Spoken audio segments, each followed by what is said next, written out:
अध्याय 132 स्वर्ग सुधारने वाली व्यवस्था। जैसे ही ली किंग आत्मा शोधन ध्वज के भीतर समाहित शक्तिशाली भूत ऊर्जा को देखकर आश्चर्यचकित हुआ, उसकी आंखों के सामने एक संकेत प्रकट हुआ।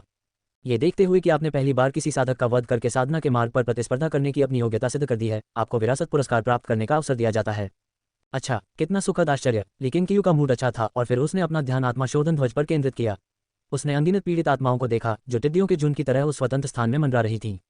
सभी पीड़ित आत्माएं एक विशाल रक्त लाल गोले के चारों ओर एकत्रित थीं, जो एक अंडे के समान दिखता था और जिसमें एक अत्यंत भयानक दुष्ट आत्मा समाहित थी। आत्मा शोधन ध्वज द्वारा भस्म की गई सभी पीड़ित आत्माएं इस दुष्ट आत्मा को शक्ति प्रदान कर रही हैं। यहाँ तक कि ली किंग जो पोषण युआन क्षेत्र के 8वें स्तर पर थे, भी इस दुष्ट आत्मा की आभा से भयभीत हो गए थे। सौभाग्य से वह समय से पहले पहुंच गया। अगर वह और देर करता और मास्टर जियांग दुष्ट आत्मा को जगा देते तो परिणाम अकल्पनीय होते। ली किंग ने अपनी नज़र जमीन पर टिकाए और सीधे जियांग तियांशी के शव पर आत्मा बंधन मंत्र का प्रयोग किया। ये देखकर कि मास्टर जियांग ने सम्राट के पदचिह्नों का अनुसरण किया और ली किंग द्वारा उनका सिर कलम कर दिया गया, शाही रक्षक बल डटे नहीं रह सके और अव्यवस्था में भाग गए। कुछ साहसी कैदी चौक में ही रुके रहे और ली किंग को तीव्र निगाहों से देखते रहे। मास्टर किंग शियाओ कुछ हद तक स्तब्ध रह गए जब उन्होंने देखा कि ली किंग ने मास्टर जियांग का सिर इतनी आसानी से काट दिया। जियांग तियांशी की आभा से ही रोंगटे खड़े हो गए। मार्शल आर्ट की दुनिया में दशकों तक प्रभुत्व जमाने के बावजूद उन्होंने कभी ऐसे भयानक शत्रु का सामना नहीं किया था। फिर भी इतना भयानक प्राणी भी ली किंग के एक ही तलवार के वार को सहन नहीं कर सका। इस बच्चे ने मार्शल आर्ट कैसे सीखा? क्या ये सच हो सकता है जैसा कि मास्टर जियांग ने कहा था कि वह अमरता का साधक है? मास्टर किंग शियाओ असमंजस में थे। वे ली किंग को परेशान करने की हिम्मत नहीं कर रहे थे और केवल वही इंतजार कर सकते थे। ली किंग ने जियांग तियांशी की यादों को नहीं पढ़ा, उसने केवल उसकी आत्मा को पकड़ लिया और फिर उसकी यादों को निकाल लिया। अब उसके लिए किसी की आत्मा को वश में करना बहुत आसान हो गया है। उसने आत्मा शोधन ध्वज को एक तरफ रख दिया और अदृश्य नानगोंगी को उसे पकड़ने दिया। इस समय नानगोंगी अभी भी झाओ जी को पचा रही थी, जो अपने शरीर में असहनीय पीड़ा सह रही थी। नानगोंगी स्पष्ट रूप से आत्मा शोधन ध्वज से भयभीत थी, इसलिए उसने अपनी बाहें फैला दी और अपने शरीर को उससे यथासंभव दूर रखने की कोशिश की। लेकिन क्यों नीचे बैठ गई और जियांग तियांशी के शरीर की तलाशी लेने लगी। जियांग तियांशी की कमरबंद से एक भूरे रंग का कपड़ा लटका हुआ था जिसमें एक अवरोध था। जब ली किंग ने अपनी प्राण शक्ति से उसे भेदने का प्रयास किया तो अवरोध के कारण वह रुक गया। उसने तुरंत थैली उतारकर अपनी कमर पर टांग ली। इस कपड़े के थैले के अलावा मास्टर जियांग के पास केवल पैसे ही बचे थे। ली किंग उठ खड़ा हुआ। उसने एक विचार के साथ लिन चुवान को बुलाया और फिर किंग शियाओ जेनरेन की ओर मुड़ा। उसने हाथ उठाकर किंग शियाओ जेनरेन के शरीर में 3 सुइयां चुभो दी और कहा, इन 3 सुइयों को मत निकालना, ये तुम्हें ठीक होने में मदद करेंगी। तुम खुद वापस जाओ, मुझे कुछ और काम है। किंग शियाओ संप्रदाय में मिलते हैं। ये कहने के बाद उसने मास्टर जियांग से लिए गए पैसे मास्टर किंग शियाओ की ओर फेंक दिए। मास्टर किंग शियाओ ने पैसे तो ले लिए लेकिन बोलने में हिचकिचाए। ये देखकर कि ली किंग अब और बात नहीं करना चाहती, उसने उसे परेशान करना बंद कर दिया और चुपचाप मुड़कर चला गया। हालात बिगड़ते देख मंच के नीचे बैठे मंत्री चुपचाप भाग गए, लेकिन चौक से निकलते ही कैदियों के एक समूह ने उन्हें घेर लिया। चीखने की आवाज भी किंग के कानों तक पहुंची, लेकिन उसने उन पर एक नजर डाली और ज्यादा ध्यान नहीं दिया। कुछ ही देर बाद लिन चुवान जमीन से बाहर निकला। लेकिन किंग ने उसे अपने कंधे पर कूदने दिया, फिर वह ऊपर की ओर उछला, तलवार की रोशनी की एक लकीर में परिवर्तित हो गया और आकाश में उड़ गया। शाही शहर के दूसरी ओर गायब होने से पहले एक पूर्ण चाप बनाया। इस दृश्य को देखकर कैदी सच्ची प्रशंसा और लालसा से भर गए। सचमुच एक दिव्य प्राणी। कुछ लोगों ने टिप्पणी की कि कई लोगों के मन में किंग शियाओ गेट घूमने का विचार था। यदि किंग शियाओ संप्रदाय के पास सचमुच अमर कलाएं होती तो मार्शल आर्ट का अभ्यास कौन करता? अल्पविराम। मंद रोशनी वाले भूमिगत महल के अंदर दीवारों पर लगे तेल के दीपक हल्के से टिमटिमा रहे थे। जुवान गोंग एक दीवार के सामने खड़ा था जिस पर एक स्क्रॉल लटका हुआ था जिसमें एक सम्राट और उसके मंत्रियों को शिकार करते हुए दर्शाया गया था। जुवान गोंग ने अपना मुखौटा हटा दिया था जिससे पता चला कि वह चुजिंग ही थे। उन्होंने चित्र में सम्राट को देखा, उनकी आंखों में उदासी छाई हुई थी। महामहिम, दुनिया एक बार फिर अराजकता में डूबने वाली है। ये खेदजनक है कि आपके वंशज अभी युवा हैं और साम्राज्य की बागडोर संभालने के लिए तैयार नहीं हैं। चूजिंग ने अपने आप से बुदबुदाया, उसकी आवाज में खेद साफ झलक रहा था। दाली के दरबार में उन्होंने अपार शक्ति का प्रयोग किया जिसका उद्देश्य महान वेई राजवंश को पुनर्स्थापित करना था। बीते दशकों को याद करते हुए उन्हें अत्यधिक कड़वाहट का अनुभव हुआ, मानो स्वर्ग उनके विरुद्ध हो। 30 साल पहले उनकी मुलाकात महान वेई शाही परिवार के एक उपयुक्त सदस्य से हुई, लेकिन उस समय महान ली साम्राज्य स्थिर था। अब वह अंततः महान ली राजवंश को पतन के कगार पर लाने में कामयाब हो गया है, लेकिन महान वेई शाही परिवार में कोई भी ऐसा सदस्य नहीं है जिसे वह समर्थन दे सके। यही कारण है कि वह झाओ जी को बर्दाश्त कर रहा है। वह चाहता है कि झाओ जी मर जाए, लेकिन वह यह भी नहीं चाहता कि झाओ जी की मृत्यु बहुत जल्दी हो जाए। लेकिन किंग के बारे में सोचते ही उसका चेहरा उदास हो गया। उन्हें यह स्वीकार करना पड़ा कि यदि वे भविष्य में महान वेई राजवंश को पुनर्स्थापित करना चाहते हैं तो किंग शियाओ संप्रदाय उनके लिए एक दुर्गम बाधा होगा। वह किंग शियाओ संप्रदाय जा चुका था और ली किंग की महत्वाकांक्षा को भांप गया था। किंग शियाओ संप्रदाय निश्चित रूप से एकांत साधना स्थल नहीं था, बस इतना था कि ली किंग ने अभी तक अपनी महत्वाकांक्षा अपने शिष्यों के सामने प्रकट नहीं की थी। धमाका। जुवान गोंग के पीछे से एक तेज आवाज आई जिससे वह इतना चौंक गया कि उसने तुरंत पीछे मुड़कर देखा। उसकी नजर के सामने एक आकृति धीरे धीरे अंधेरे से बाहर निकली। जब उसने देखा कि वह कौन है तो उसके चेहरे के भाव एकदम बदल गए और वह खुद को रोक नहीं पाया और बोला, असंभव, तुमने ये जगह कैसे ढूंढी? वह आगंतुक कोई और नहीं बल्कि ली किंग थे। ली किंग ने उदासीनता से कहा, कोई तुम्हारा पीछा कर रहा है, बस तुम्हें दिखाई नहीं दे रहा है।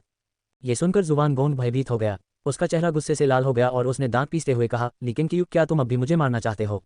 हमारे बीच कोई दुश्मनी नहीं है। तुमने सम्राट को मोहित किया और इतने सारे बुरे काम किए।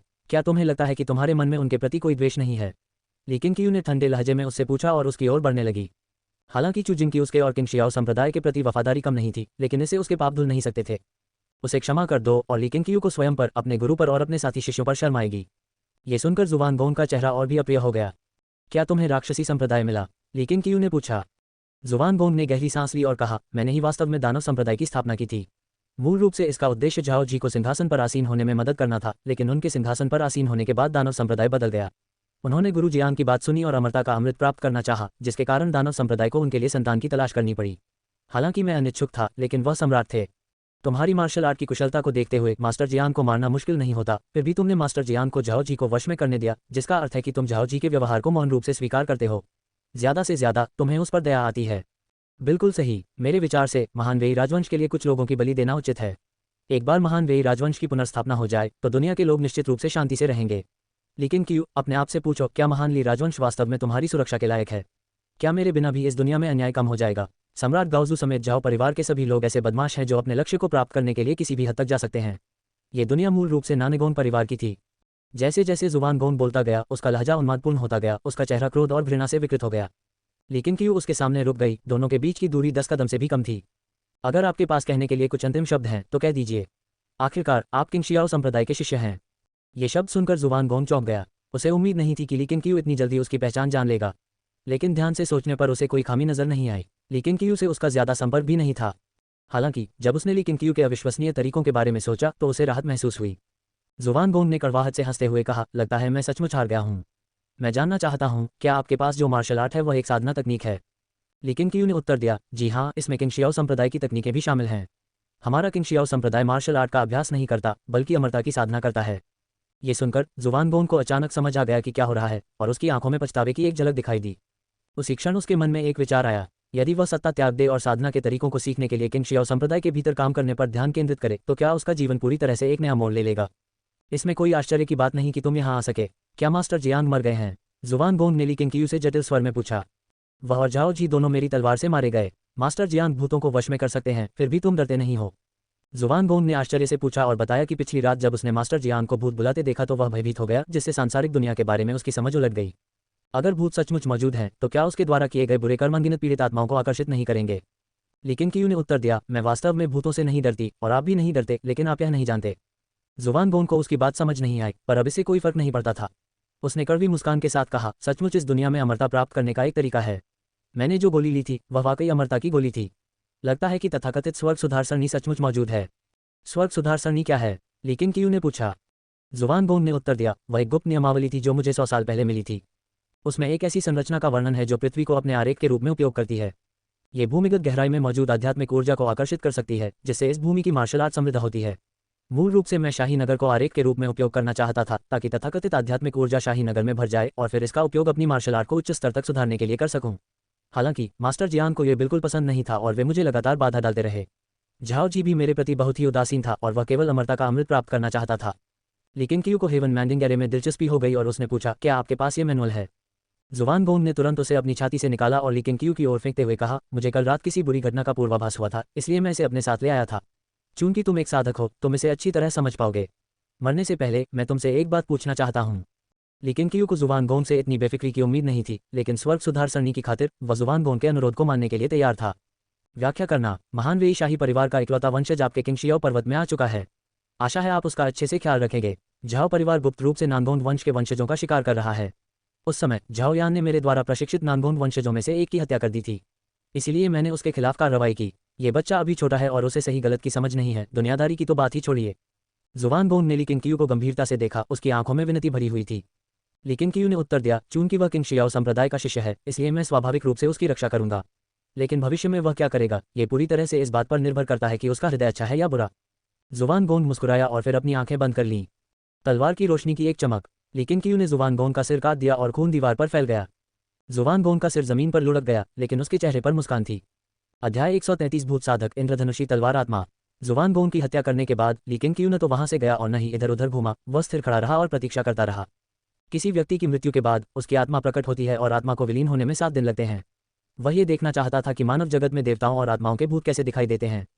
एक ऐसी आत्मा जो आत्मा को लक्षित करने वाले सभी मानवीय जादू से प्रतिरक्षित है, निश्चित रूप से एक विशेष प्रकार की आत्मा को जन्म देती होगी, है ना? लिन चुवान और नानगोंगी इधर उधर तैर रहे थे। लिन चुवान ने जुवानगोंग के शव को संतुष्टि भरी नजरों से देखा, जबकि नानगोंगी के चेहरे पर कुछ जटिल भाव थे। मुझे कभी उम्मीद नहीं थी कि महान वेई राजवंश इतना वफादार मंत्री पैदा कर सकता है, नानगोंगी मन ही मन सोच रही थी। हालांकि वह जुवानगोंग के शब्दों से स्तब्ध और भावुक थी, उसने उसके लिए कोई विनती नहीं की। वह देख सकती थी कि जुवानगोंग बहुत पीड़ा में जी रहा था और मृत्यु शायद उसके लिए राहत का स्रोत हो। कुछ ही देर में जुवानगोंग के शव से एक आत्मा प्रकट हुई और ली किंगक्यू ने तुरंत अपनी आंखें सिकोड़ लीं। सचमुच ये किसी और चीज से बिल्कुल अलग है। जुवानगोंग की आत्मा अन्य भूतों से अलग थी, उसमें न तो कोई द्वेष था और न ही शीतलता का कोई निशान, और इसने जुवानगोंग को बहुत पवित्रता का एहसास कराया। चूंकि यह आपका पहला प्रयास था कि आपने संप्रदाय को शुद्ध किया और रूढ़िवादी परंपरा के नियमों और व्यवस्था को सुदृढ़ किया, जिसका रूढ़िवादी परंपरा के लिए गहरा महत्व है, इसलिए आपको विरासत पुरस्कारों का अवसर प्रदान किया जाता है। लेकिन क्यों उस समय थोड़ा हैरान रह गया जब अचानक उसके सामने नोटिफिकेशन आ गया। क्या इससे इनाम तंत्र सक्रिय हो सकता है? हालांकि और गहराई से सोचने पर पता चला कि घर की सफाई करना वाकई आसान काम नहीं था। एक बार यह काम हो जाने के बाद लेकिन क्यों भविष्य में ऐसे मामलों से इतनी परहेज नहीं करेगी। ये भावना और नैतिकता दोनों क्षेत्रों में एक अभूतपूर्व उपलब्धि है। यह आसान नहीं है, लेकिन क्यों अपना आत्म मूल्यांकन कर रहे थे। जुवानगोंग, जिसे चूजिंग के नाम से भी जाना जाता है, ने धीरे धीरे अपनी आंखें खोलीं। इस बार उसने न केवल ली किंगक्यू को देखा, बल्कि ली किंगक्यू के पीछे लिन चुवान और नानगोंगी को भी देखा, जिससे वह चौंक गया और सहज रूप से पीछे हट गया।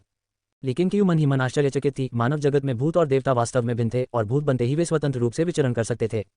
जैसे ही चूजिंग पीछे हटा, उसने अपना ही शव देखा, जिससे वह तुरंत शांत हो गया। मैं सचमुच मर चुका हूँ। लगभग 200 वर्षों तक जीवित रहने के बाद चूजिंग को वर्तमान परिणाम के बारे में एक अजीब सी राहत महसूस हुई, हालांकि वह इसका कारण नहीं बता सका।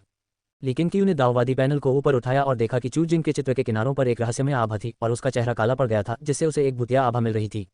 उसने चूजिंग की प्रोफाइल पिक्चर पर क्लिक करके जांच की और पाया कि उसकी वफादारी न केवल कम नहीं हुई थी, बल्कि वास्तव में बढ़कर 85 हो गई थी।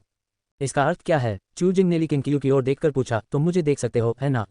ली किंगक्यू ने दाववादी परंपरा का पैनल बंद किया और जवाब दिया, ये स्वाभाविक है।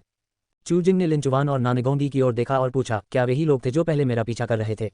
आपके पीछे जो है वह ये बच्चा है। इसका नाम लिन चुवान है। यह मेरे गुरु लिन शुनफेंग का पुत्र है। वह आपके राक्षसी संप्रदाय के हाथों मारा गया था। लेकिन क्यू ने परिचय कराया। चूजिंग चुप रहा, जबकि लिन चुवान ने उसे घूर कर देखा और धमकी भरा इशारा किया। लेकिन क्यू ने नानगोंगी की ओर इशारा करते हुए कहा, उनका नाम नानगोंगी है। वे महान वेई राजवंश की राजकुमारी हैं। क्या आपने उनके बारे में कभी सुना है? ये सुनकर चूजिंग की आंखें चौड़ी हो गईं और वह कांपते हुए बोला, राजकुमारी युवानिक्सी, आप सचमुच? नानगोंगी ने आश्चर्य से पूछा, आप मुझे जानते हैं? चूजिंग ने उत्साह से कहा, महाराज आपसे कभी नहीं मिले हैं, लेकिन महाराज अक्सर आपका जिक्र करते हैं। उन्होंने कहा कि आप उनकी सबसे प्यारी बहन हैं और आपकी वजह से ही महाराज अपनी बेटी को इतना प्यार करते हैं। आप किस महाराज की बात कर रहे हैं? महान वेई राजवंश के सम्राट वेन नानगोंग युआन। तो तुम युआन एर के प्रति वफादार थे। मैंने कभी कल्पना भी नहीं की थी कि वह सम्राट बन सकता है, वह भी सम्राट वेन। नानगोंगी ने आश्चर्य से पूछा, लेकिन ली किंगक्यू को आश्चर्य नहीं हुआ, क्योंकि उसने पहले भी नानगोंगी से पूछा था और उसके पिता की मृत्यु के समय से यह अनुमान लगाया था कि नानगोंगी और चूजिंग के बीच कुछ संबंध हो सकता है। चूजिंग तुरंत घुटनों के बल बैठ गई और दुखी स्वर में बोली, राजकुमारी, मैं महाराज और महान वेई राजवंश को निराश कर चुकी हूँ। नानगोंगी को पहले से ही जुवानगोंग के कार्यों के बारे में पता था और जुवानगोंग ने पहले जो कहा था उसे मिलाकर वह मोटे तौर पर समझ गई कि चूजिंग ने ऐसा क्यों किया, जिससे वह जटिल महसूस कर रही थी। वह चूजिंग को सांत्वना नहीं दे सकी, क्योंकि चूजिंग ने वास्तव में कई लोगों को मार डाला था। लेकिन क्यू ने कहा, चून कि तुम पहले ही मर चुके हो, तुम्हारा पिछला जीवन समाप्त हो चुका है। यदि तुम मास्टर जियान की तरह अपनी आत्मा को शुद्ध करने का प्रयास करोगे तो मुझे तुम्हारी आत्मा को पूरी तरह से गायब करना पड़ सकता है। चूजिंग ने ऊपर उसकी ओर देखा और पूछा, क्या मैं पूछ सकती हूँ संप्रदाय प्रमुख, राजकुमारी युवानिक्सी की वर्तमान स्थिति क्या है? वह मेरी प्रेत दासी बन गई है। मैंने उसे एक प्राचीन दर्पण में पाया, लेकिन क्यू ने स्पष्ट रूप से कहा। नानगोंगी ने आगे कहा, अगर मेरा कोई स्वामी न होता तो मैं द्वेष से भरी रहती और भ्रम की स्थिति में जीती और शायद लोगों को नुकसान भी पहुंचाती। अब यद्यपि मैं एक भूत हूँ, मैं जीवित रहने की तुलना में अधिक स्वतंत्र रूप से जीती हूँ। ये सुनकर चूजिंग एक पल के लिए हिचकिचाया, फिर दांत पीसते हुए बोला, कृपा करके संप्रदाय के स्वामी, मुझे अपना प्रेत दास स्वीकार कर लीजिए। लेकिन क्यू ने पूछा, क्या आप ये नानगोंग परिवार के उस वंशज के लिए कर रहे हैं या अपने लिए? दोनों बातें सच हैं। मुझे उस पर भरोसा नहीं है और न ही मैं चाहता हूं कि वह पूरी तरह गायब हो जाए। एक प्रेत दास के रूप में भी मैं अमरता के मार्ग का साक्षी बनना चाहता हूं। चूजिंग ने गंभीरता से कहा। उसे एक रहस्यमयी शक्ति अपने पास आती हुई महसूस हो रही थी, जो उसे किसी अज्ञात स्थान पर खींच रही थी। लेकिन क्यू ने सिर हिलाकर कहा, तुम्हारी आत्मा विशेष है, मुझे खेद है कि मैं तुम्हें अपना प्रेत दास नहीं बना सकता। चूजिंग ने दांत पीसते हुए अचानक लेकिन क्यू की ओर उड़ान भरी। लेकिन क्यू ने उसे देखा और मन ही मन सतर्क हो गया। फिर चूजिंग इंद्रधनुषी तलवार में प्रवेश कर गई, जिससे वह कांपने लगी। ये है, लेकिन क्यू आश्चर्यचकित रह गई, उसे चूजिंग से ऐसी उम्मीद नहीं थी। इंद्रधनुषी तलवार के भीतर से चूजिंग की आवाज आई, मैं भी अपनी आत्मा की विशिष्टता को महसूस कर सकती हूँ। ऐसा लगता है कि केवल ऐसा करने से ही मैं इस विशिष्टता को दूर कर सकती हूँ। जैसे ही उसने बोलना समाप्त किया, लेकिन क्यू स्पष्ट रूप से महसूस कर सकता था कि स्वर्ग और पृथ्वी की आध्यात्मिक ऊर्जा उसकी इंद्रधनुषी तलवार की ओर उमड़ रही है।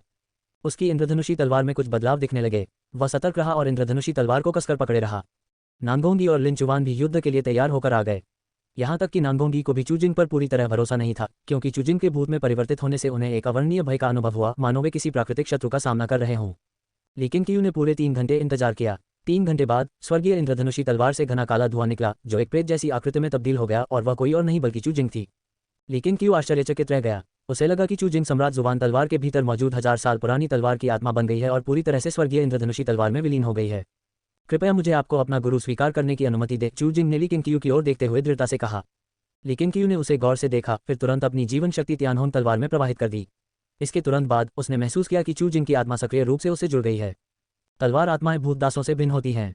हालांकि वे भी एक स्वामी को पहचानती हैं, लेकिन वे पूरी तरह से अपने स्वामी के नियंत्रण में नहीं होती और उनके अपने स्वतंत्र विचार होते हैं। हालांकि उनकी शक्ति को उनके स्वामी द्वारा नियंत्रित किया जा सकता है। गुरु को पहचानने की प्रक्रिया बहुत तेज थी, लेकिन क्यू और चूजिंग ने तुरंत एक आत्मिक संबंध स्थापित कर लिया। हालांकि वह चूजिंग के आंतरिक विचारों को महसूस नहीं कर सकता था, लेकिन वह उसकी शक्ति को महसूस कर सकता था। अब से लेकिन क्यू चूजिंग द्वारा विकसित जीवन शक्ति का उपयोग इच्छानुसार कर सकती है। चूजिंग के स्वर्गीय इंद्रधनुषी तलवार के साथ विलय की प्रक्रिया के दौरान उसने स्वर्ग और पृथ्वी से बड़ी मात्रा में आध्यात्मिक ऊर्जा को अवशोषित किया और वास्तव में उसकी आत्मा के भीतर एक विशेष प्रकार की आदिम ऊर्जा संघनित हो गई। चूंकि यह पहली बार है जब किंगशियाओ संप्रदाय के किसी शिष्य ने भूत मार्ग में कदम रखा है और भूत साधक बना है, जिससे संप्रदाय के विकास की संभावनाएं और बढ़ गई हैं, इसलिए आपको विरासत पुरस्कार का अवसर प्रदान किया गया है। हे भगवान, फिर से वही सब शुरू हो गया। यह अभी भी विरासत में मिलने वाला इनाम क्यों है? क्या आप हमें कुछ और नहीं दे सकते? लेकिन क्यू को अचानक महसूस हुआ कि जेन्यांग शाही शहर की यह यात्रा एक बड़ी सफलता थी। चूजिंग की रहस्यमयी आभा को महसूस करते हुए उसने दाववादी पैनल को खोला और देखा कि चूजिंग की वफादारी बढ़कर 92 हो गई थी। अच्छा, लेकिन क्यू ने चूजिंग की ओर देखा और मुस्कुराते हुए कहा, तुम्हें काफी कुछ पता है। चूजिंग ने आदरपूर्वक उत्तर दिया, सच कहूं तो एक बार गलती से मैं एक पहाड़ी गुफा में चला गया और वहां से एक अमृत पी लिया, जिससे मेरी आयु बढ़ गई। उसी समय मुझे 3 गुप्त ग्रंथ प्राप्त हुए। उनमें से एक ग्रंथ में हथियार बनाने की एक विशेष विधि लिखी थी। पहले मुझे ये समझ नहीं आती थी, लेकिन अब मुझे समझ आ गया है कि हथियार बनाने की यह विधि आंतरिक ऊर्जा पर निर्भर नहीं करती, बल्कि किसी अन्य अधिक शक्तिशाली शक्ति पर निर्भर करती है। उसने अपना दाहिना हाथ उठाया और उसकी हथेली में अलौकिक ऊर्जा का प्रवाह हुआ। हालांकि वह पहले ही मर चुका था, फिर भी वह पहले से अधिक शक्तिशाली महसूस कर रहा था। मुझे कभी उस गुफा में ले चलो, लेकिन क्यू ने सिर हिलाया। चूजिंग को कोई आपत्ति नहीं थी और उसने तुरंत सहमति दे दी। इसके बाद लेकिन क्यू भूमिगत महल में घूमने लगा, जहां चूजिंग ने अपनी छिपी हुई संपत्ति का खुलासा किया, जिसमें न केवल पैसा बल्कि कई गुप्त नियमावली और औषधियां भी शामिल थीं। लेकिन क्यू असमंजस में था, उसे समझ नहीं आ रहा था कि इसे अपने साथ कैसे ले जाए। अचानक उसे मास्टर जियान के कपड़े के थैले की याद आई। उसने तुरंत थैला उतारा और उसे ध्यान से देखने लगा। वास्तव में ये कपड़े का थैला एक भंडारण थैला निकला, जिसके अंदर एक बड़ा अलग स्थान था जिसमें मास्टर जियान की कीमती वस्तुएं रखी थीं। मास्टर जियान की मृत्यु के बाद भंडारण थैली पर लगी मुहर धीरे धीरे मिट गई, जिससे लीकिन क्यू के लिए उसे आसानी से उसका मालिक पहचान लेना संभव हो गया। ताइकिंग हुनेवान ग्रंथ में एक ऐसी विधि का वर्णन है जिसके द्वारा किसी जादुई वस्तु को उसके स्वामी को पहचानने योग्य बनाया जा सकता है। भंडारण थैली भी एक जादुई वस्तु है और इसकी विधि भी समान है। इसके बाद उसने चूजिंग का सारा सामान अपने स्टोरेज बैग में रख दिया, जिससे चूजिंग बहुत प्रभावित हुई। क्या यह अमर लोगों का जादू है? ये सचमुच रहस्यमय है। चूजिंग बहुत उत्साहित था। उसे लगा कि लीकिन क्यू का अनुसरण करने से उसे एक और भी अद्भुत दुनिया देखने का मौका मिलेगा। मैंने अमृतत्व प्राप्त करने की अपनी यात्रा अभी शुरू ही की है और मैं अभी भी इसका अन्वेषण कर रहा हूँ। ठगी और छल के मामले में मैं मास्टर जियान का मुकाबला नहीं कर सकता। लेकिन क्यू धीरे से मुस्कुराया। जेन्यांग शाही शहर पहुंचने से पहले वह सचमुच मास्टर जियान से डरा हुआ था। अगर उसने कल रात लिन चुवान को आगे जासूसी करने के लिए न भेजा होता तो वह आज इस तरह अकड़ कर आने की हिम्मत न करता। उसकी मूल योजना शाही शहर में घुसपैठ करना, झाओ जी को मारना और फिर वहां से निकल जाना था। पता चला कि मास्टर जियान बिल्कुल भी शक्तिशाली नहीं थे और वे लिन चुवान की उपस्थिति का भी पता नहीं लगा सके। तो फिर मुझे खेद है, लेकिन क्यू के पास नरसंहार करने के अलावा कोई विकल्प नहीं है।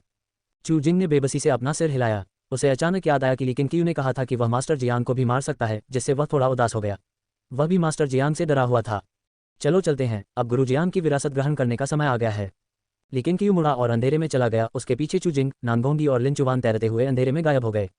अल्पविराम। पहाड़ों की गहराई में स्थित जियांगजोऊ में लेकिन क्यू जंगल से गुजर रहा था। तियानहोंग तलवार उसके पीछे लहरा रही थी। नानगोंगी उसके ठीक पीछे चल रही थी, जबकि लिन चुवान उसके कंधे पर बैठी थी। झाओ जी और जियांग तियानशी की हत्या को एक दिन बीत चुका है। किंगशियाओ पर्वत छोड़ने के बाद से ये तीसरा दिन है। लेकिन क्यू ने जियांग तियानशी की यादों को पूरी तरह से आत्मसात कर लिया है।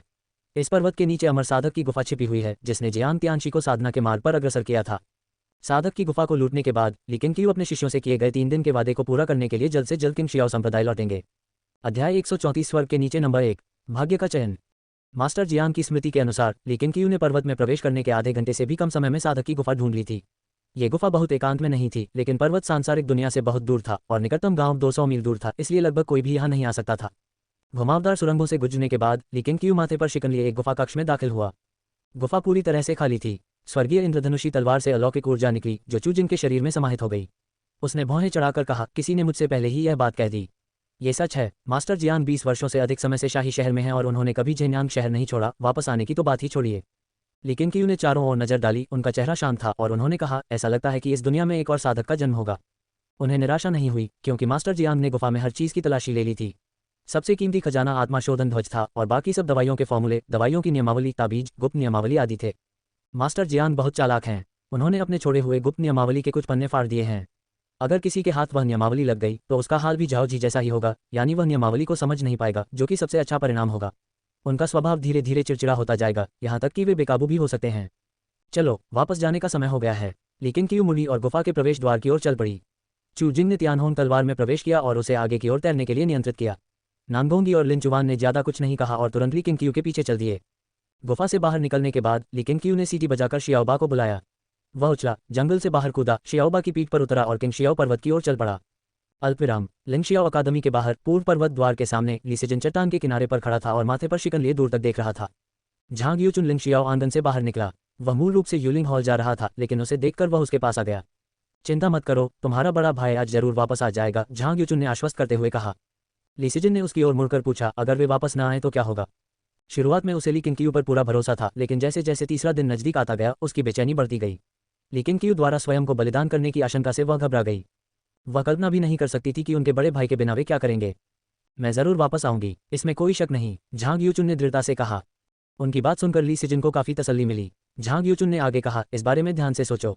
बचपन से लेकर जवानी तक क्या हमारे बड़े भाई ने कभी हमसे किए गए वादे नहीं तोड़े हैं? इसके अलावा उनकी मार्शल आर्ट की कला अब बेजोड़ है। तलवार के देवता भी उनके सामने टिक नहीं सकते। सम्राट और जुबान गोन तो उन्हें हरा ही नहीं पाएंगे। सच कहूं तो किंग शियाओ संप्रदाय के शिष्यों को साथ लाना उनके लिए बोझ जैसा हो सकता है। ली सिजन ने गहरी सहमति में सिर हिलाया और कहा, बिल्कुल सही, सीनियर ब्रदर दुनिया के सबसे शक्तिशाली व्यक्ति हैं, वे निश्चित रूप से सुरक्षित लौट आएंगे। चहचहाहट। पहाड़ों में एक तीखी और तीखी चीख गूंज उठी जो किंग शियाओ पर्वत पर और उसके आसपास मौजूद सभी लोगों तक पहुंची। सूरज की रोशनी में खड़े सभी शिष्य और तीर्थयात्री मुड़कर देखने लगे।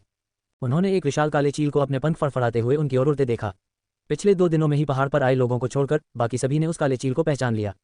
पंथ का नेता वापस आ गया है। मार्शल आर्ट के मंच पर तलवार संप्रदाय के एक शिष्य ने उत्साह से चिल्लाया और उसका प्रतिद्वंद्वी भी मुड़कर देखने लगा, उसके चेहरे पर भी उत्साह का भाव था। पूरा किंग शियाओ संप्रदाय आक्रोशित हो गया था। ली सिजन ने मुड़कर मुस्कुराते हुए उसकी ओर देखा। झांग यूचुन ने चैन की सांस ली। दरअसल वह भी थोड़ा चिंतित था, लेकिन उसने इसे जाहिर करने की हिम्मत नहीं की। शाओबा ने किंग शियाओ पर्वत के चारों ओर कई बार चक्कर लगाए, जिससे कई शिष्यों को ली किंग क्यू को देखने का मौका मिला। शिष्य मानो नव वर्ष का जश्न मना रहे हों, खबर फैलाने के लिए इधर उधर दौड़ने लगे। अगरबत्ती के जलने में लगने वाले समय के बाद झूयान ने लिंग शियाओ आंगन में कदम रखा। उसने देखा कि एक हॉल मास्टर पहले ही आ चुका था और ली किंग क्यू अपनी सीट पर बैठकर ली सिजन के साथ बातें कर रहा था और हंस रहा था। उसे राहत की सांस मिली। उसने अपना भविष्य किंग शियाओ संप्रदाय पर दांव पर लगा दिया था और वह नहीं चाहती थी कि ली किंग क्यू को किसी भी तरह की परेशानी का सामना करना पड़े। जब वह शालीनता से वहां से चली गई तो उसके चेहरे पर एक मुस्कान आ गई। पर्वत पर स्थित सभी हॉल मास्टर्स के एकत्रित होने के बाद ली किंग क्यू ने महत्वपूर्ण मामलों पर चर्चा शुरू की। सम्राट झाओ जी, जादूगर जियांग तियानशी, मास्टर हुआन। ली किंग क्यू ने सबका जायजा लिया और धीरे धीरे एक एक नाम पढ़ा, जिससे सब लोग तनाव में आ गए। मैंने उन सभी को मार डाला है और शाही रक्षक और वे राक्षसी सैनिक अब अस्तित्व में नहीं है। धमाका। आंगन में अफरा तफरी मच गई क्योंकि सबकी भावनाएं अचानक भड़क उठीं और वे सब खड़े हो गए। पंथ के गुरु, आपने सचमुच कर दिखाया। हमें जल्दी से बताए, आपने उन्हें कैसे मारा? तुम अंधाधुंध हत्याएं करके सभी इंपीरियल गार्ड्स और डायमंड सोल्जर्स का सफाया तो नहीं करोगे, है ना? क्या इसका मतलब यह नहीं है कि डाली पर मंडरा रहे काले बादल आखिरकार छट गए हैं? संप्रदाय के नेता की मार्शल आर्ट अद्वितीय है, वह वास्तव में दुनिया में सर्वश्रेष्ठ हैं। वाह, बहुत बढ़िया, वह दानव सम्राट आखिरकार मर गया। सभी लोग उत्साह से बातें कर रहे थे, लेकिन शेन यू शांत रहा। शेन यू की नज़र में यह कोई आश्चर्य की बात नहीं थी, क्योंकि ली किंग क्यू की ताकत को वही सबसे अच्छी तरह जानता था। हालांकि शेन यू ये सोचने से खुद को रोक नहीं पाई कि क्या वास्तव में इस दुनिया में कोई ऐसा व्यक्ति है जो ली किंग क्यू का मुकाबला कर सके। उन्हें लगता था कि अतीत के महान मार्शल आर्ट के दिग्गज भी ली किंग क्यू जितने शक्तिशाली नहीं थे। ली सिजन ने ली किंग क्यू से घटनाक्रम बताने का आग्रह किया और सभी लोग तुरंत बैठ गए और उम्मीद भरी नजरों से उसकी ओर देखने लगे। ली किंग क्यू ने माहौल खराब नहीं किया। उन्होंने संक्षिप्त विवरण दिया, विशिष्ट विवरणों को छोड़ दिया और आत्माशोधन ध्वज और चू जिन के मामले का उल्लेख नहीं किया। जब सभी ने सुना कि ली किंग क्यू ने पहले युद्ध की घोषणा की, फिर दक्षिणी द्वार से आक्रमण करते हुए अंदर प्रवेश किया और अंत में शाही रक्षकों, शाही मार्शल गार्डों और दिव्य मार्शल सैनिकों के सामने अपनी तलवार से दानव सम्राट को मार डाला, तो वे सभी उत्साह से भर गए और उनका रक्त उबलने लगा। यहाँ तक कि शेन यू भी अत्यंत भावुक हो गया और ली किंग क्यू के प्रति उसकी दृष्टि बदल गई। ली किंग क्यू बेहद ताकतवर हैं, ये बात सभी जानते हैं। हालांकि ली किंग क्यू आमतौर पर अपनी इस ताकत का प्रदर्शन कम ही करती हैं। बहुत खूब, ये तो संतोषजनक है। ऐसे दुष्ट सम्राटों और राक्षसी साधकों का सामना करते हुए हमें उन्हें सम्मानपूर्वक हराना चाहिए और उन्हें निराशा में मरने देना चाहिए। यांग जुएडिंग ने मेज पर मुट्ठी पटकते हुए कहा, उसकी आंखें चमक रही थीं। उसने ली किंगकियू की ओर देखते हुए कहा, पंत प्रमुख, अगली बार जब ऐसा कुछ हो तो मुझे भी अपने साथ ले जाना। ली सिफेंग ने चिढ़कर कहा, चलो, अगर मैं तुम्हें साथ ले जाऊं तो क्या मेरा बड़ा भाई इतनी आसानी से इतने लोगों को मार पाएगा? हो सकता है उसे तुम्हारी रक्षा भी करनी पड़े। यांग ज्यूडिंग ने उसे घूर कर देखा, लेकिन उसका खंडन नहीं कर सकी। झांग यू ने और भी बहुत कुछ सोचा और उत्साह से कहा, पंत के नेता के अनुसार हमने इस बार बहुत से लोगों की जान बचाई है। एक बार यह बात फैल गई तो पूरी दुनिया हमारे किंगशियाओ संप्रदाय के अद्भुत कारनामों के बारे में जान जाएगी। किंगशियाओ संप्रदाय के लिए दुनिया का नंबर 1 संप्रदाय बनने में बस कुछ ही पल बाकी हैं। झांग यूचुन ने सिर हिलाया, वह भी इस बारे में सोच रहा था और इसे लेकर उत्साहित था। लेकिन कियू ने गंभीरता से कहा, इस मामले के सुलझ जाने के साथ किंगशियाओ संप्रदाय को फिलहाल किसी भी प्रकार की परेशानी का सामना नहीं करना पड़ेगा। विकास हमारी सर्वोच्च प्राथमिकता बनी रहेगी। जब सब शांत हो गए तो ली किंगकियू को देखकर उनकी आंखों में प्रशंसा और सम्मान का भाव था। उन्होंने इतना बड़ा और चौंकाने वाला काम किया था, फिर भी वे इतने शांत रहे। इस तरह का संयम तो वे सिर्फ सपने में ही देख सकते थे। सम्राट की मृत्यु के साथ ही दुनिया में अराजकता फैल जाएगी। यह अराजकता तो है, लेकिन साथ ही एक अवसर भी। अब से शिष्यों की भर्ती की संख्या पर कोई सीमा नहीं होगी। परीक्षा उत्तीर्ण करने पर वे सभी संप्रदाय में प्रवेश कर सकते हैं। जितने अधिक होंगे उतना ही अच्छा होगा। सभी स्तरों के शिष्यों के लिए, विशेषकर सच्चे शिष्यों के लिए, प्रवेश मानदंड को कम नहीं किया जा सकता। इसे केवल बढ़ाया ही जा सकता है। मैं चाहता हूं कि किंगशियाओ संप्रदाय राजवंश से ऊपर हो। यदि कोई सम्राट फिर से कार्रवाई करने में विफल रहता है तो किंगशियाओ संप्रदाय की तलवार एक बार फिर गिरेगी। अब से हम इस भूमि पर स्वर्ग होंगे, क्या आप समझते हैं? जैसे जैसे ली किंगकियू बोलते गए, उनका लहजा दबंग होता गया। ये पहली बार था जब किसी ने उन्हें इतना कठोर रवैया अपनाते देखा था। किसी की हिम्मत नहीं थी कि वे उनका विरोध करें, और न ही वे ऐसा करेंगे, और कुछ लोग तो इसका इंतजार करने लगे थे। झूयान ने मन ही मन सोचा, जैसा कि उम्मीद थी। उसे पहले से ही अंदाजा था कि ली किंगकियू बहुत महत्वाकांक्षी है, लेकिन वह किसी बात को लेकर सतर्क लग रहा था।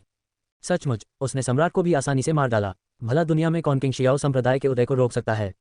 वह केवल यही आशा कर सकती थी कि ली किंगकियू एक अत्याचारी तानाशाह न बने और वह हमेशा न्याय की भावना को संजोए रखे। ली किंगकियू ने उन्हें जाने देने से पहले कुछ और बातें बताईं।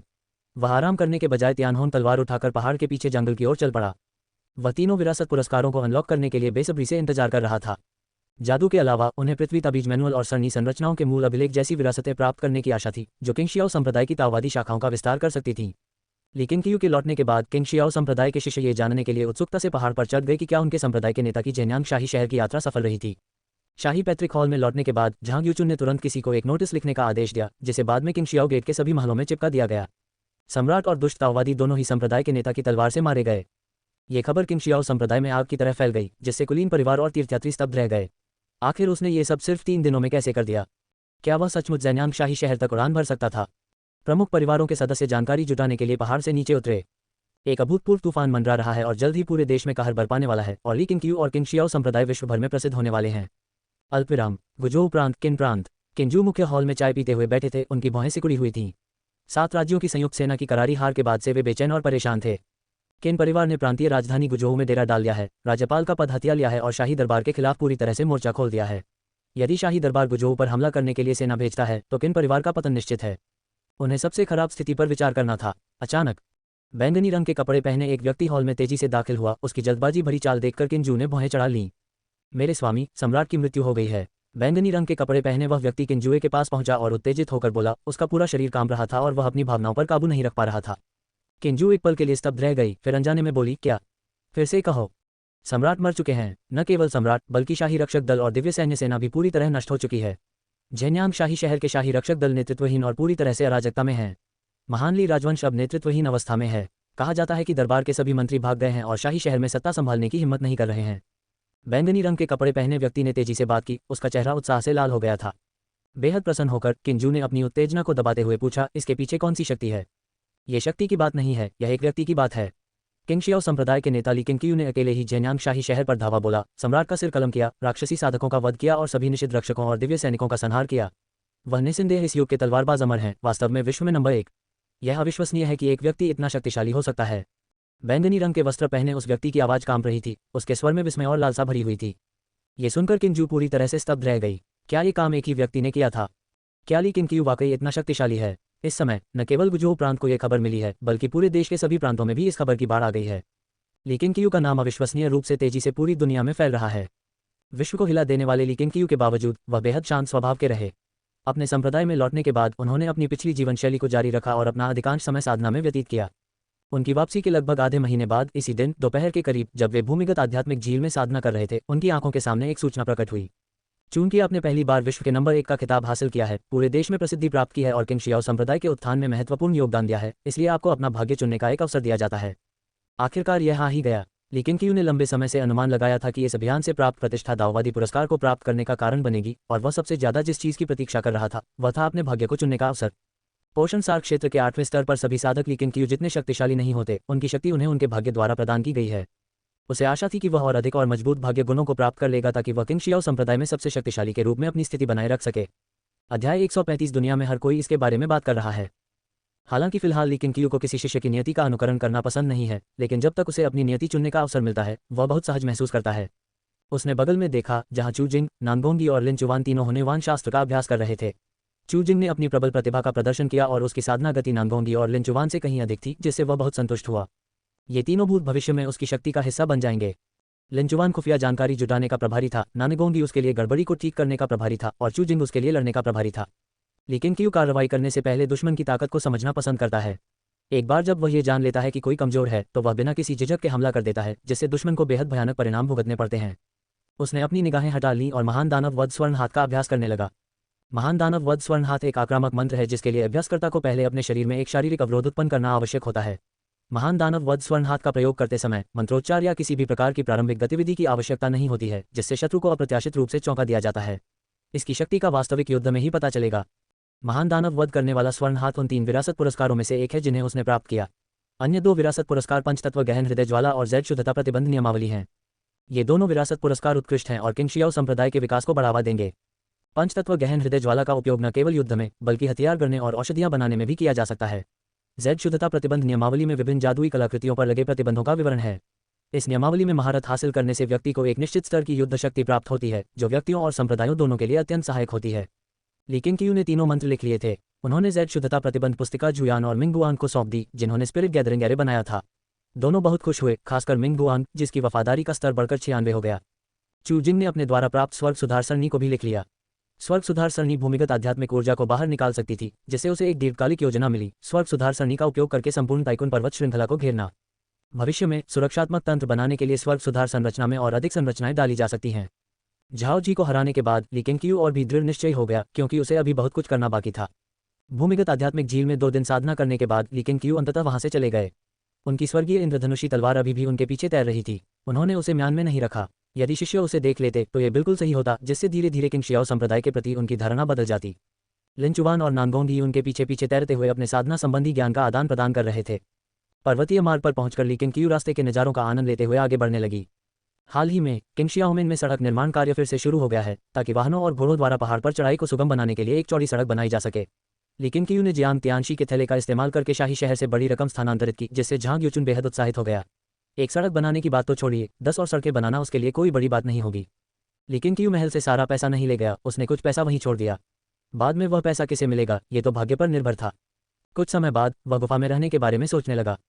चू जिंग के स्वर्ग सुधार सरणी में गुफा में रहने का तरीका बताने वाले निर्देश थे और उसने सोचा कि वह एक गुफा में रहने का प्रयास कर सकता है, खासकर इसलिए क्योंकि किंग शियाओ संप्रदाय ने पहले ही एक आत्मा संग्रहण सरणी बना ली थी। जैसे जैसे अधिक से अधिक गुफा आवासों का निर्माण होता है, शिष्य किंग शियाओ पर्वत से फैलकर धीरे धीरे टाइकुन पर्वत श्रृंखला को कवर कर सकते हैं, जिससे किंग शियाओ संप्रदाय के सूचनादाताओं का नेटवर्क विस्तारित होता है। आदर्श रूप से आध्यात्मिक ऊर्जा के संचय को सुगम बनाने के लिए गुफा में निवास स्थान पर्वत और जल के निकट होना चाहिए। यदि 2 गुफा में निवास स्थान बहुत निकट हो तो वे एक दूसरे को बाधित करेंगे और आध्यात्मिक ऊर्जा संचय की दक्षता को प्रभावित करेंगे। लेकिन क्यू के विचार कहीं और खो गए। रास्ते में उसके पीछे इंद्रधनुषी तलवार को देखकर सभी शिष्य अचंभित रह गए। कुछ तो अपनी आंखें मलते हुए सोचने लगे कि कहीं उन्हें भ्रम तो नहीं हो रहा है। लेकिन क्यू को भौहें चढ़ाए हुए देखकर मानो वह किसी बात पर सोच रहा हो, किसी भी शिष्य ने उसे परेशान करने की हिम्मत नहीं की। झेन्यांग शाही शहर में हुए युद्ध ने लेकिन क्यू की प्रतिष्ठा को एक बार फिर शिखर पर पहुंचा दिया। बेशक कुछ लोगों ने इस पर सवाल उठाए, क्योंकि उन्होंने इसे प्रत्यक्ष रूप से नहीं देखा था, लेकिन कम से कम किंग शियाओ पर्वत पर किसी ने भी इस मुद्दे को उठाने की हिम्मत नहीं की। जब ली किंग लिंग शियाओ अकादमी लौटे तो तियानहोंग तलवार के अपने आप तैरने की खबर फैल गई, जिससे शिष्यों के बीच इस बात पर चर्चा शुरू हो गई कि क्या यह एक मार्शल आर्ट है या तियानहोंग तलवार ने चेतना प्राप्त कर ली है। ये जानकर शेन यू दौड़कर आए और ली किंग से इंद्रधनुषी तलवार की उड़ान का प्रदर्शन करने के लिए कहा। ली किंग ने मेज पर रखी तियानहोंग तलवार पर नजर डाली और तलवार तुरंत ऊपर उठ गई। शेन युए की आंखें चौड़ी हो गईं। ये देखकर वह ली किंग से हारने से भी ज्यादा चौंक गया। उसे तलवार की ऊर्जा या इरादे का कोई आभास नहीं हुआ। तलवार स्पष्ट रूप से अपने आप ऊपर उड़ गई थी। वह कैसे संभव है? झेन्यांग के साथ युद्ध ने मुझे तलवार की गहरी समझ दी और परिणामस्वरूप मेरा अपनी तियानहोंग तलवार के साथ एक अवर्णनीय संबंध विकसित हो गया, लेकिन क्यू ने गंभीरता का दिखावा करते हुए कहा। शेन युए ने गहरी सांस ली, अभिवादन में अपना हाथ उठाया और फिर मुड़कर चला गया। कुछ समय बाद तलवार संप्रदाय के शिष्यों ने देखा कि शेन यू हमेशा एक लकड़ी की तलवार पकड़े रहती थी और गहरी सोच में डूबी रहती थी, मानो विचारों में खोई हुई हो। अल्पविराम। डोंगलिंग प्रांत, जुएशिंग संप्रदाय। मुख्य हॉल के अंदर काले वस्त्र पहने यानवुजिन सीढ़ियों पर ध्यान लगा रहे थे और मार्शल आर्ट का अभ्यास कर रहे थे। उनकी आंतरिक ऊर्जा में तीव्र प्रवाह हो रहा था, जिससे आसपास के वातावरण में स्पष्ट उतार चढ़ाव दिखाई दे रहे थे। कदमों की आहट तेजी से सुनाई दी और उपसंप्रदाय प्रमुख तांगजी की सीढ़ियों पर चढ़ गए। उन्होंने उत्साह से कहा, संप्रदाय प्रमुख, बड़ी खुशखबरी, बहुत बड़ी खबर। यानवुजिन ने अपनी आंखें खोली, उनकी निगाहें कुछ थकी हुई थीं। उन्होंने पूछा, कौन सा खुशी का अवसर है? वह जोशीला युवक नहीं रहा जो कुछ साल पहले दुनिया में कदम रखने के समय था। जब उन्होंने पहली बार जुएशिंग संप्रदाय की स्थापना की तो उन्हें करारी हार का सामना करना पड़ा। लेकिन क्यू की उदारता के कारण ही उनकी जान बच पाए, वरना उनकी मृत्यु हो जाती। बाद में उन्होंने फिर से जुएशिंग संप्रदाय की स्थापना की और डोंगलिंग प्रांत में आ गए। उन्होंने शुरू में सोचा था कि वे नाम कमा लेंगे, लेकिन वे डोंगलिंग प्रांत की मार्शल आर्ट की दुनिया को एकजुट भी नहीं कर सके। शाही सत्ता को चुनौती देना तो दूर की बात थी। उसका सामना राक्षसी संप्रदाय के एक गुरु से हुआ था और वह लगभग अपनी जान गंवा बैठा था, जिससे उसे खुद पर संदेह होने लगा कि क्या वह अपने पिता का बदला ले पाएगा और क्या वह झाओजी को सिंहासन से हटा पाएगा। वह एकांत में मार्शल आर्ट का अभ्यास करता हुआ प्रतीत होता है, लेकिन वास्तव में वह वास्तविकता से भाग रहा है। किंगशियाओ संप्रदाय के नेता ली किंगकियू ने अकेले ही जेन्यांग शाही शहर पर धावा बोला और सम्राट का सिर काट दिया। अब्दाली राजवंश पूरी तरह से अराजकता में है, तांगजिकी ने उत्साह से कहा। ली किंगकियू का जिक्र करते हुए उनके स्वर में विस्मय भरा हुआ था। उन्हें कई साल पहले ली किंगकियू से हुई अपनी मुलाकात याद आई। उस समय उन्हें बस इतना ही महसूस हुआ था कि ली किंगकियू एक अथाह व्यक्तित्व वाले और दुनिया की परवाह करने वाले इंसान हैं। उन्होंने कभी सोचा भी नहीं था कि ली किंगकियू इतना बड़ा और चौंकाने वाला काम कर सकते हैं। जब सातों प्रांतों की सेनाएं पराजित हो गईं और दुनिया भर के लोग चिंता से भर गए, तब ली किंगकियू वास्तव में अकेले जेन्यांग शाही शहर गए और हजारों सैनिकों के बीच सम्राट की हत्या कर दी, जो कि अविश्वसनीय था। जब तांगजिकी ने पहली बार यह खबर सुनी तो उनकी पहली प्रतिक्रिया अविश्वास की थी। हालांकि कई बार पूछताछ करने के बाद उन्हें बार बार वही जानकारी मिलती रही, जिससे वे बेहद उत्साहित हो गए। क्या आप निश्चित हैं? यानवुजिन ने हैरानी से पूछा। उसकी आंखें चौड़ी हो गईं। वह जानता था कि ली किंगकियू मजबूत है, लेकिन उसने कभी उम्मीद नहीं की थी कि वह इतनी मजबूत होगी। तांगजिकी ने उत्साह से कहा, मैंने पहले ही जवाब में लिख दिया है और जल्द ही खबर मिल जाएगी। मुझे लगता है ये सच है, क्योंकि पहाड़ की तलहटी में बसे सभी कस्बे इसी बात पर चर्चा कर रहे हैं। अगर सम्राट अभी भी जीवित होते तो भला कौन इस तरह की बातें करने की हिम्मत करता। यानवुजिन के हृदय में अपार आनंद की लहर दौड़ गई। आस्तीनों में छिपे उसके हाथ मुट्ठी बन गए। उसके मन में ली किंगकियू की छवि उभर आए और उसे ऐसा लगा मानो ली किंगकियू एक जीवित अमर प्राणी हो। हमें पहले से तैयारी करनी होगी। अगर ऐसा सच में हुआ और दुनिया में अराजकता फैल गई तो ये हमारे लिए सबसे अच्छा अवसर होगा। परम संत संप्रदाय को भी मार्शल आर्ट संप्रदाय से एक शक्तिशाली संगठन के रूप में विकसित होना चाहिए, तांगजिकी ने उत्साह से कहा। वह मार्शल आर्ट संप्रदाय के उप प्रमुख बनने की बजाय प्रधानमंत्री बनना पसंद करेगा। परम संत संप्रदाय महज एक दिखावा था, उनकी असली योजना सैनिकों की भर्ती करके दुनिया पर विजय प्राप्त करना थी। यानवुजिन ने गहरी सांस ली और कहा, आप तैयारियां कर लीजिए। साथ ही किसी से बधाई का उपहार तैयार करवाकर किंगशियाओ संप्रदाय को भेज दीजिए, जिसमें यह लिखा हो कि हम संप्रदाय प्रमुख ली के नेक कार्य के लिए आभारी हैं। बनना। तांगजिकी मान गई और फिर जल्दी से चली गई। यानवुजिन जमीन पर बैठ गया, जैसे किसी विचार में खो गया हो। उन्होंने राक्षसी संप्रदाय के सरदारों के खिलाफ युद्ध किया था और वे उनकी भयावहता से परिचित थे। कहा जाता है कि सम्राट ने मार्शल आर्ट का पौराणिक आंतरिक अमृत भी प्राप्त कर लिया था। वह अचानक बहुत उत्सुक हो गया, क्या किंगशियाओ संप्रदाय की मार्शल आर्ट महान सूर्य तकनीक से भी अधिक शक्तिशाली हो सकती है? अल्पविराम। किंगशियाओ संप्रदाय के नेता ली किंगकियू द्वारा सम्राट का सिर कलम करने की खबर अभी भी फैल रही है। कुछ लोग इससे हैरान हैं तो कुछ इस पर सवाल उठा रहे हैं, लेकिन किसी भी तरह से ली किंगकियू का नाम पूरी दुनिया में फैल चुका है। विभिन्न राज्यों के उच्च पदस्थ अधिकारियों से लेकर आम लोगों तक हर कोई इस मामले पर चर्चा कर रहा है। पहाड़ों में फेंग दाई और मा यू एक सराय के बाहर एक मेज पर बैठे चाय पी रहे थे और मार्शल आर्ट की दुनिया के लोगों को ली किंगकियू के बारे में चर्चा करते हुए सुन रहे थे। मार्शल आर्ट की दुनिया के लोगों ने इस मामले पर कोई सवाल नहीं उठाया। वे तो ली किंगकियू को भगवान की तरह मानते थे और उनकी जमकर पूजा करते थे। फेंग दाई ने अपनी चाय का कप नीचे रखा और आह भरी, अगर मैं पहले नहीं निकला होता तो शायद मैंने दानव सम्राट का सिर उसके शरीर से अलग होते हुए देखा होता। मायू ने भौहें चढ़ाकर पूछा, मेरे स्वामी, क्या संप्रदाय प्रमुख ली वास्तव में इतने शक्तिशाली हैं? शाही नगरी में इतना समय बिताने के कारण वह जेन्यांग शाही नगरी के भीतर की शाही शक्ति की भयावहता को भलीभांति जानता था। उसे विश्वास नहीं हो रहा था कि कोई अकेले ही जेन्यांग शाही नगरी में घुसपैठ कर सम्राट को मार सकता है। यह अविश्वसनीय था, इतिहास में ऐसा पहले कभी नहीं हुआ था। अतीत के महान व्यक्तित्व भी कभी ऐसी उपलब्धि हासिल नहीं कर पाए थे। फेंग दाई हंसते हुए बोला, मुझे भी यह अविश्वसनीय लगता है, लेकिन पूरी दुनिया इसके बारे में बात कर रही है। क्या सच में कोई जानबूझकर संप्रदाय प्रमुख ली के लिए प्रचार कर रहा है? वह किंगशियाओ पर्वत पर ली किंगकियू से मिलने के लिए बेताब था। उसके मन में ली किंगकियू से पूछने के लिए बहुत सारे सवाल थे। मायू चुप रहे। वे किंगशियाओ संप्रदाय जा चुके थे और गहन विचार विमर्श के बाद उन्हें एहसास हुआ कि किंगशियाओ संप्रदाय वास्तव में असाधारण था। हर बार जब वे वहां जाते तो उन्हें संप्रदाय के भीतर जबरदस्त बदलाव महसूस होते थे और शिष्यों की बढ़ती संख्या को देखकर उन्हें लगता था कि यह सब अकल्पनीय है। किसी संप्रदाय का तीव्र विकास निस्संदेह उसके संप्रदाय के नेता के नेतृत्व से अविभाज्य रूप से जुड़ा होता है। मेरे स्वामी, भविष्य के लिए आपकी क्या योजनाएं हैं? मायू ने विषय बदलते हुए पूछा। फेंग दाई ने दूर देखते हुए अपना सिर घुमाया और धीरे से कहा, अगर सम्राट सचमुच मर जाते हैं तो सचमुच अराजकता फैल जाएगी। कई सरदार जरूर उभरेंगे। मैं कुछ समय के लिए किंगशियाओ द्वार पर जाकर दुनिया में हो रहे बदलावों का अवलोकन करूंगा। यदि संभव हुआ तो मैं एक बुद्धिमान शासक चुनकर जल्द से जल्द दुनिया में शांति स्थापित करने का प्रयास करूंगा। मायू मुस्कुराया। उसे डर था कि फेंग दाई अपना लड़ने का जज्बा खो देगा। हालांकि वह फेंग दाई के प्रति वफादार था, लेकिन उसे ये भी उम्मीद थी कि फेंग दाई धन और सम्मान प्राप्त कर सके ताकि वह भी इससे लाभान्वित हो सके। क्या आप भी किंगशियाओ पर्वत पर जा रहे हैं? एक बुजुर्ग व्यक्ति भूरे रंग का चोला पहने हुए पास आया, फेंग दाई के दाहिनी ओर बैठ गया और पूछा। मायू ने भौहें चढ़ाकर मेज पर रखी चाकू को कसकर पकड़ा और पूछा, तुम कौन हो और तुम्हें क्या चाहिए? धूसर वस्त्रधारी बुजुर्ग ने कहा, डरने की कोई जरूरत नहीं है। मैं भी किंगशियाओ संप्रदाय का सदस्य हूँ। मैं बस वापस जाना चाहता था। क्या आप मेरे साथ आना चाहेंगे? तुम्हें रास्ता नहीं पता? मायू ने सावधानी से पूछा। मुझे सचमुच रास्ता नहीं पता। हे, तुम मजाक कर रहे हो? सच कहूँ तो मैं किंगशियाओ जेनरेन हूँ। मुझे पूर्व सम्राट गाओजू ने 30 वर्षों तक कैद में रखा था। मेरे शिष्य द्वारा सम्राट की हत्या करने के बाद सम्राट को अन्य कार्यों में व्यस्त होना पड़ा, इसलिए उन्होंने मुझे अकेले वापस भेज दिया। लेकिन मुझे रास्ता कैसे याद रह सकता था? क्या संप्रदाय के गुरु ली आपके मुख्य शिष्य हैं? माँ चौंक गई और फेंग दाई भी हैरान रह गया। अध्याय 136 भाग्य की शक्ति। ग्रीष्म ऋतु से शरद ऋतु में परिवर्तित हो गई और 2 महीने से अधिक समय तक खबर फैलने के बाद दुनिया एक बात को लेकर आश्वस्त थी, सम्राट वास्तव में मर चुके थे। विभिन्न प्रांतों के राज्यपालों ने सैनिकों की भर्ती शुरू कर दी, शाही परिवार और शक्तिशाली कुल हर दिशा से उभर आए और अधिक से अधिक विद्वान लोगों को समझाने के लिए सड़कों पर उतर आए। दुनिया अराजकता की एक अनियंत्रित लहर महसूस कर रही थी। लेकिन कियू की उपलब्धियों के कारण किंगशियाओ संप्रदाय ने एक अभूतपूर्व दौर में प्रवेश किया। उसके द्वार गतिविधियों से गुलजार थे, शाही आत्मा हॉल की दहलीज लगभग घिस चुकी थी। लेकिन कियू अब सार्वजनिक रूप से दिखाई नहीं देते थे। वे अपना सारा ध्यान पोषण युवान क्षेत्र के 9वें स्तर को प्राप्त करने पर केंद्रित कर रहे थे। झांग यूचुन को भी लगा कि अब वे अपनी शान दिखा सकते हैं, जिससे मार्शल आर्ट की दुनिया में किंगशियाओ संप्रदाय की प्रतिष्ठा बढ़ेगी। इसी दौरान किंगशियाओ जेनरेन, फेंग दाई और मायू किंगशियाओ संप्रदाय में लौट आए। किंगशियाओ जेनरेन संप्रदाय में हुए बदलावों को देखकर बहुत हैरान थे। उन्हें तो ये भी संदेह होने लगा कि कहीं वे गलत जगह तो नहीं आ गए। ली चिनकियू ने झांग यूचुन, वुमान एर, ली सिफेंग और ली सिजिन को बुलाया, किंगशियाओ जेनरेन का उनसे परिचय कराया और उनके कनिष्ठ भाइयों और बहनों से उनसे बातचीत करवाई।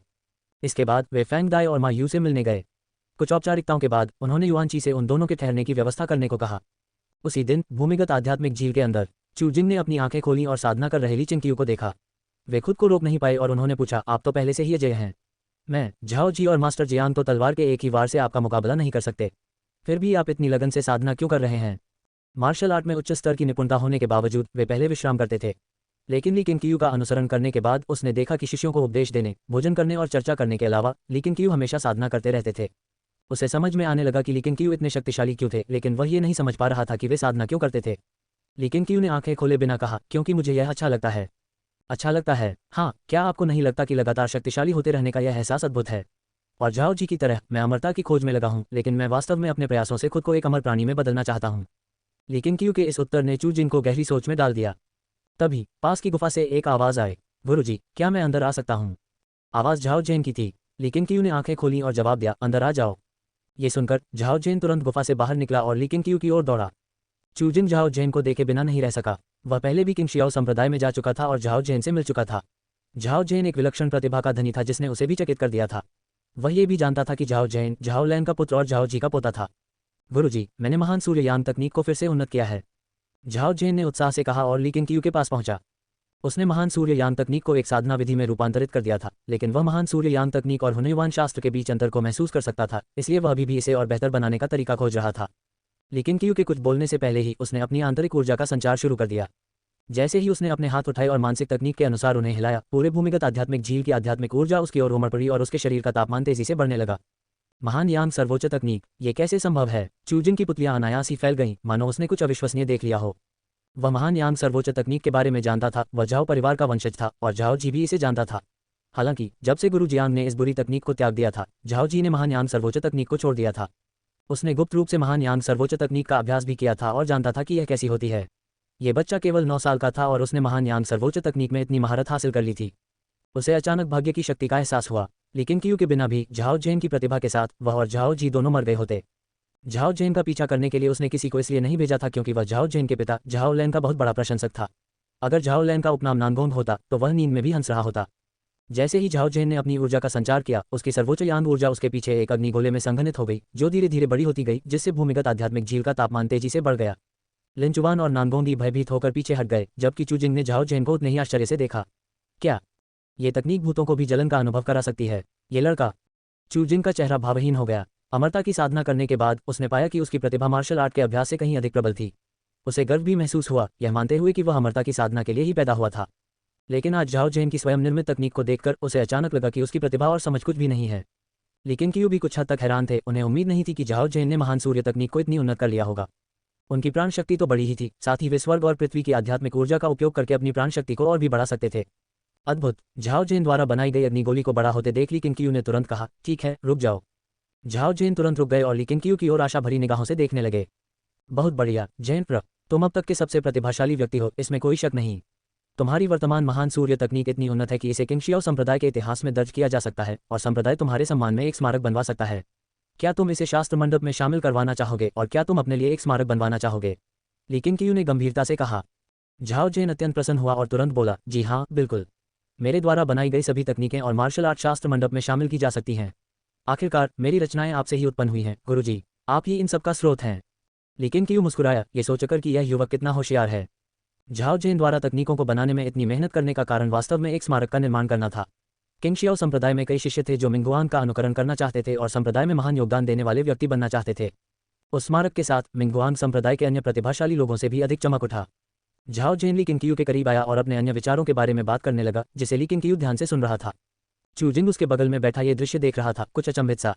उसे बहुत समय पहले की बात याद आई, जब वह जवान था तब उसने भी वेई के सम्राट वेन के सामने अपनी मार्शल आर्ट प्रतिभा का बखान किया था। उस समय सम्राट ने उसे भी उसी स्नेह भरी दृष्टि से देखा था जैसे ली किंगकियू को। वैसे जैन भविष्य के लिए तुम्हारी क्या योजनाएं हैं? ली किंगकियू ने अचानक झाओ जैन से पूछा। झाओ जैन ने अपना सिर झुकाकर पूछा, क्या योजनाएं? बेशक, मैं किंगशियाओ संप्रदाय के लिए नई तकनीकें और मार्शल आर्ट विकसित करने और उन्हें निखारने के लिए कड़ी मेहनत करूंगा। गुरुजी, आपने मेरा बदला पहले ही ले लिया है, मैं और क्या योजना बना सकता हूँ? ली किंगकियू ने फिर पूछा, क्या तुम अपने गुरु को दोष दोगे? झाओ जैन की आंखें चौड़ी हो गईं और उसने कहा, किसे दोष दूं? अगर गुरुजी न होते तो मुझे अपने दादाजी को खुद मारना पड़ता। मुझे ये भी नहीं पता कि तब मेरी मानसिकता क्या होती, इसलिए मैं केवल आपका आभारी रहूंगा, आपको दोष नहीं दूंगा। वह सचमुच ऐसा ही सोचता था।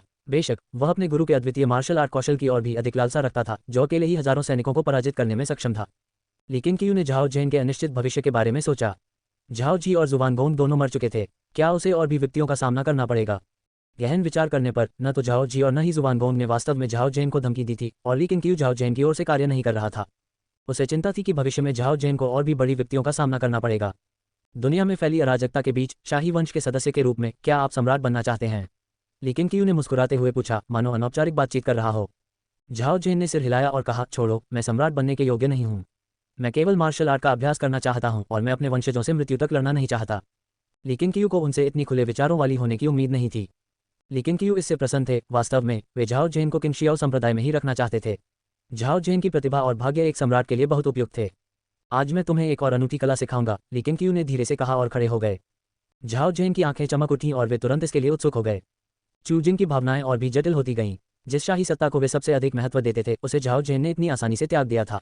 उनका मानना था कि यदि ली किंगकियू झाओ जैन को सिंहासन पर कब्जा करने में समर्थन देते हैं तो झाओ जैन निश्चित रूप से सिंहासन पर आसीन होंगे। वे सोचने लगे कि अगर वे महान वेई राजवंश को पुनर्स्थापित भी कर लेते हैं तो इसका क्या लाभ होगा?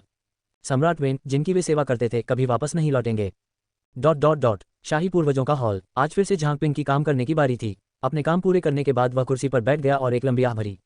पता नहीं ये कब तक चलेगा। आशा है कि सच्चे शिष्यों के लिए निर्धारित सीमा बढ़ने से पहले मैं पोषण युवान क्षेत्र के तीसरे स्तर तक पहुंच जाऊंगा। सोचते सोचते झांगपिंग मेज पर झुक गया और आह भरते हुए बोला। जब से संप्रदाय प्रमुख ने सम्राट की हत्या की थी, उसकी प्रसिद्धि दूर दूर तक फैल गई थी और शाही आत्मा हॉल में व्यस्तता बढ़ती जा रही थी, जिससे झांगपिंग के प्रशिक्षण का समय कम हो गया था। मासिक वेतन में वृद्धि के बावजूद भी वह संतुष्ट नहीं था। उसे पैसे से ज्यादा अपनी शक्ति की चिंता थी। अब सब कह रहे थे कि किंगशियाओ संप्रदाय मार्शल आर्ट नहीं बल्कि अमरता की तकनीकें सिखाता है, और हुनयुआन शास्त्र का अध्ययन करने के बाद उसे इस बात पर पूरा विश्वास हो गया था। चूंकि यह एक अमरता की तकनीक थी, इसलिए वह दीर्घायु और संप्रदाय प्रमुख जैसी शक्ति प्राप्त करना चाहता था। अरे नौजवान, क्या तुम मेरी एक मदद कर सकते हो? एक वृद्ध आवाज ने पुकारा। झांगपिंग ने ऊपर देखा और एक बूढ़े व्यक्ति को भूरे रंग का चोला पहने हॉल में प्रवेश करते हुए देखा। झांगपिंग ने कहा, कोई मदद नहीं, बस काम की बात है। बताए, क्या बात है? वह ऐसे लोगों से परिचित था, भले ही वह शाही आत्मा हॉल का एक साधारण शिष्य ही क्यों न हो। शक्तिशाली व्यक्ति और शिष्य उसे अपने पक्ष में करने की कोशिश करते थे। धूसर वस्त्रधारी बूढ़ा व्यक्ति कोई और नहीं बल्कि मास्टर किंगशियाओ थे। मास्टर किंगशियाओ मेज के पास आए और धीरे से बोले, मैं किंगशियाओ संप्रदाय में शामिल होने के लिए 3 लोगों की सिफारिश करना चाहता हूँ। संप्रदाय में शामिल होने के लिए कृपया द्वार से बाहर निकलने के बाद बाईं ओर मुड़ें। बगल वाला आंगन शिष्यों की भर्ती के लिए परीक्षा कक्ष है। झांगपिंग ने बिना कोई भाव बदले जवाब दिया। मास्टर किंगशियाओ ने हल्के से खांसते हुए कहा, मेरा दाववादी नाम मास्टर किंगशियाओ है और मैं किंगशियाओ संप्रदाय का संस्थापक कुलपति हूँ। क्या आप मुझे थोड़ी इज्जत दे सकते हैं?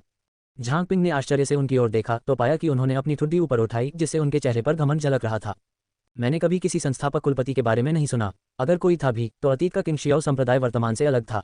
मैं केवल संप्रदाय के नेता को ही संस्थापक कुलपति मानता हूँ। अगर आप किसी और को भेजना चाहते हैं तो किसी और को ढूंढिए, मैं इसके परिणाम नहीं भुगत सकता। झांगपिंग ने शांत भाव से उत्तर दिया।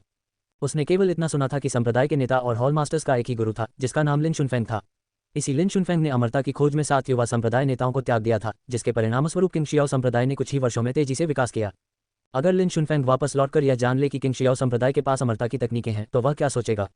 ये सोचकर झांग पिंग का किंग शियाओ संप्रदाय में बने रहने का संकल्प और मजबूत हो गया। किंग शियाओ जेनरेन क्रोधित नहीं हुआ। इसके बजाय उसने झुककर धीरे से कहा, ये तीनों कोई साधारण लोग नहीं हैं, ये विशेष पृष्ठभूमि वाले दुर्लभ प्रतिभाशाली हैं। ये किंग शियाओ संप्रदाय के लिए निश्चित रूप से मददगार साबित होंगे। तो फिर आप हॉल मास्टर्स से क्यों नहीं पूछते? वह झांग यूचुन चालाक है, मुझे डर है कि उसके कुछ छिपे हुए इरादे हो सकते हैं। संप्रदाय के नेता के बारे में क्या? उस लड़के का नाम मत लो। जब से मैं लौटा हूं मैंने उसे केवल एक बार देखा है और अब वह लिंग शियाओ अकादमी में भी प्रवेश नहीं पा सकता। झांग पिंग द्वारा ली किंग कियू का जिक्र करने पर किंग शियाओ जेनरेन क्रोधित हो गया। झांग पिंग ने कंधे उचकाते हुए कहा, वरिष्ठ, मैं इसे संभाल नहीं सकता। ज्यादा से ज्यादा मैं हॉल मास्टर्स को संदेश दे सकता हूं। ऐसी और कहानियों के लिए हमारे चैनल पर बने रहें और लाइक, सब्सक्राइब तथा कमेंट करना न भूलें।